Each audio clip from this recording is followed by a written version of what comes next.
Salut, salut! Aujourd'hui, on parle de la première étape quand tu veux acheter une maison. Et non, je te parle pas de réfléchir combien de chambres tu veux. Je te parle pas non plus de visiter. Je te parle de faire une préautorisation hypothécaire. Trop souvent, je vois des gens qui commencent à magasiner, qui me demandent des visites, qui m'appellent, qui me disent « Ouais, la propriété au 1, 2, 3 rue des Bananes, est-tu encore disponible? » Puis là, je fais « Oui, il est encore disponible. As-tu une préautorisation hypothécaire? » Non, non. En fait, j'ai juste commencé à regarder. Mais si tu es en train d'appeler un courtier, là, qui est la pire affaire que tu pourrais faire, mais que tu es en train d'appeler un courtier pour demander si c'est disponible, clairement, tu es trop loin dans ton processus, fait qu'on back off un peu. Première chose que tu devrais faire, si tu penses peut-être réfléchir à t'acheter une maison, c'est d'entrer en contact avec un courtier immobilier, pas hypothécaire, immobilier. Pourquoi? Parce que tu veux que dans ton projet, il y ait un réseau de professionnels qui ont l'habitude de travailler ensemble pour que ça soit plus facile. La communication entre ces professionnels-là, plus tard dans le processus, vont probablement, même fortement, t'aider à réaliser ton projet.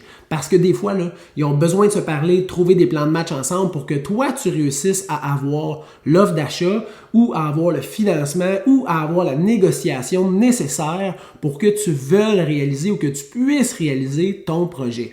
Fait que la première chose, tu parles à un courtier immobilier. Puis là, je te vois venir, tu vas dire « Ouais, mais vous autres, vous faites de l'argent quand vous référez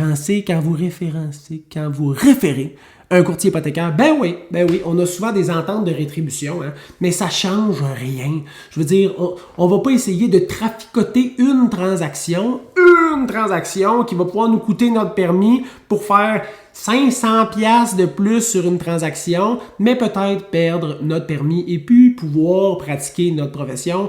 Je pense pas qu'il y en a qui font ça. C'est juste parce que, exemple, moi j'ai un courtier hypothécaire avec lequel j'ai l'habitude de travailler, ben on se parle souvent, on est capable de trouver des stratégies. Je sais que quand je vais lui donner le contact de mon client, il va l'appeler tout de suite. Fait que tout ça, là, c'est pour ça que le courtier immobilier, c'est la première personne que tu contactes.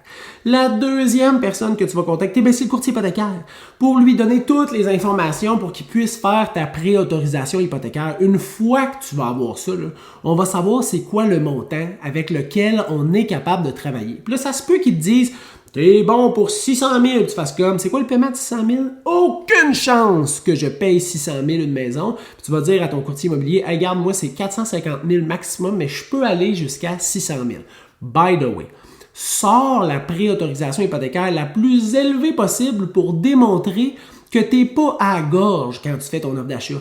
Parce que si tu as une préautorisation de 450 000 puis tu fais une offre d'achat à 450 000 ou tout d'un coup, tu as vraiment le goût de cette maison-là, puis là, tu fais une offre d'achat à 471 puis tu as juste une préautorisation à 450 000 puis on ne réussit pas à entrer en contact avec le courtier hypothécaire,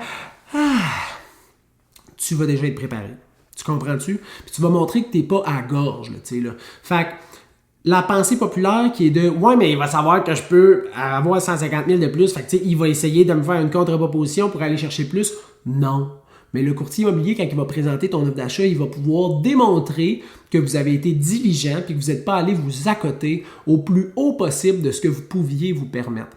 Fait que sors la préautorisation la plus élevée possible. Là, une fois que tu as ça, tu as un courtier immobilier, tu as un courtier hypothécaire, tu as ta préautorisation hypothécaire. Là, tu peux appeler ton courtier immobilier, structurer tes automatisations d'envoi pour les alertes automatiques, commencer à recevoir des propriétés potentielles que tu veux visiter, te déplacer pour aller visiter, déposer une offre d'achat et peut-être avoir la maison.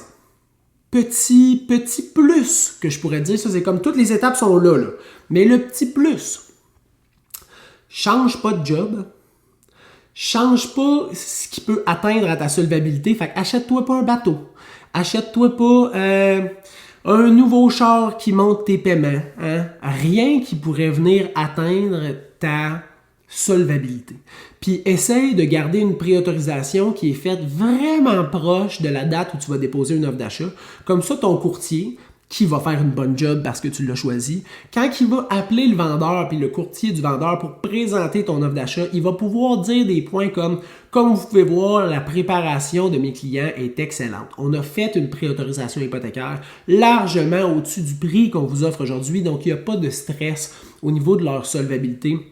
Ils n'ont pas changé d'emploi, ils n'ont rien acheté depuis et la préautorisation a été faite là environ 3 semaines. C'est des gens qui sont très préparés. Donc, au niveau du financement, il ne devrait y avoir aucun problème. Hey, quand tu es vendeur et tu entends ça, c'est comme OK, ça, c'est des bons clients préparés.